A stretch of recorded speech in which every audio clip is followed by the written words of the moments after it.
কচু করবে কচু। এতদিন পেরিয়ে গেল তবু তোমার দাদা এই খুনি রাহুল চ্যাটার্জিকে ধরতে পারলো না কেন? পুলিশ অফিসার হলেও দাদাও মানুষ। মৌলিক ব্যাপারটি দাদা ভীষণভাবে ভেঙে পড়ছে। তবে তার মধ্যে ওই শয়তান রাহুল চ্যাটার্জিকে ধরবার জন্য দাদা চিরুনি চলছে। আমার বিশ্বাস খুব শীঘ্রই দাদার কথা জানে ওই রাহুল চ্যাটার্জি ধরা পড়বেই পড়বে। ওই রাহুল চ্যাটার্জি কিন্তু একা অপরাধী না, তোমার বড় কিন্তু সমান অপরাধী। কি বলছো? ঠিকই বলছি। তোমার বোনের জন্যই আমার এমন সবল সতেজ ভাইটাকে হারাতে হয়েছে। তোমার বোনে আমার ভাইয়ের মাথাটা খেয়েছে। না, কোনো বাজে কথা বলছি না। তোমার দাদা আসুক, তোমার দাদার সামনে ওই একই কথা আমি বলবো। তোমার বোনের জন্যই আমার ভাইটাকে হারাতে হয়েছে। তোমার বোনে আমার ভাইয়ের মাথাটা খেয়েছে। মুখ সামনে কথা বলবে। কেন মুখ সামনে বলবো? বোনের বিরুদ্ধে বলেছে বলে গায়ে ছ্যাঁকা লেগে গেছে। হ্যাঁ হ্যাঁ হ্যাঁ, গায়ে লেগেছে। তুমি কি জানো না যে ভাগ্য বিপর্যয়ে গড়ি আজ পাষাণ হয়ে গেছে? এই সময় তোমার উচিত আমাদের পাশে থেকে গড়িকে সান্ত্বনা দেওয়া। তা না করে তুমি অশান্তি ঝড় তুলছো। বেশ করেছি, আমার মুখে যা আসবে আমি তাই বলবো, বুঝেছো? বাহ বৌদি বাহ। অথচ এই তুমি কিছুদিন আগেও বলতে যে আমি আর গৌরী তোমার সন্তানের মতো। তাহলে বলো না বৌদি, কোন রুচিতে কোন মানসিকতায় গৌরীর কত অভিজ্ঞতা জীবনে তুমি নুনের ছুটে দিতে চাইছো? হ্যাঁ হ্যাঁ, দেবেই তো। কারণ এই সাবিনীর কাছ থেকে বিষ ছাড়া কি অমৃত পাওয়া যায়? হ্যাঁ, দাদা এই দাদা এতদিন ওকে পরকাছে বলতো, তার জন্য তুই আর গড়ি আমার সঙ্গে ঝগড়া করেছিস। কিন্তু আজ তো নিজের চোখেই দেখতে পাচ্ছিস যে এক গাছের ছাল কোনোদিন অন্য গাছে লাগে না। লাগে না। কি করে লাগবে বলতে পারো? তোমাদের বোনটা তোমাদের কাছে যতখানি আপন, আমার ভাইটাও তো আমার কাছে ততখানি আপন ছিল। তাহলে এখানে পড়ে আছো কেন? যাও বাপের বাড়ি চলে যাও।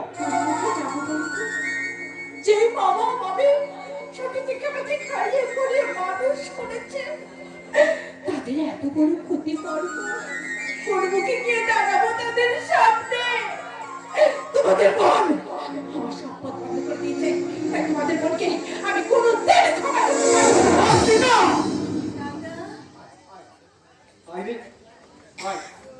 মাথা দিও না দাদা, মাথা দিও না। বৌদিকে বাকি কথাগুলো বলতে দাও। বৌদি গো, পাশের ঘর থেকে আমি সব শুনেছি গো বৌদি। তোমার মুখে যা আসে তাই বলো না, আমি একটু কষ্ট পাবো না। আঘাত সইতে আমার বুকটা পাথর হয়ে গেছে গো। কেন রে প্রথমে কি কেন তুই নিজেকে পাথর করেছিস? পাথরে কি প্রাণ থাকে দাদা? থাকে না। তাই তো আমি সব অনুভূতি বাইরে চলে যেতে চাই গো। না আমরা দুই ভাই তোকে কোথাও যেতে দেবো না। আমরা দুই ভাই তোর পাথর মনে প্রাণ প্রতিষ্ঠা করবো। তোর হাসি কাকুলিতে এই বাড়িটা আবার আগের মতো ফিরে আসবে রে। আবার আগের মতো ফিরে আসবে। আরে গরি, হ্যাঁ, তোর হারিয়ে যাওয়া খুশির জীবন তুই আবার ফিরে পাবি। কোনো ভালো ফ্যামিলির ভালো ছেলের সাথে আমরা আবার তো বিয়ে দেবো।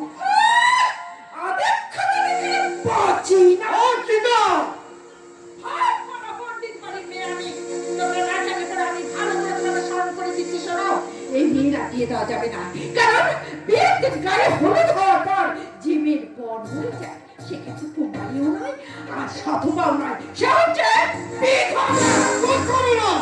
তোমার কথা আমরা কিছুতেই মানবো না। কেন মানবে না?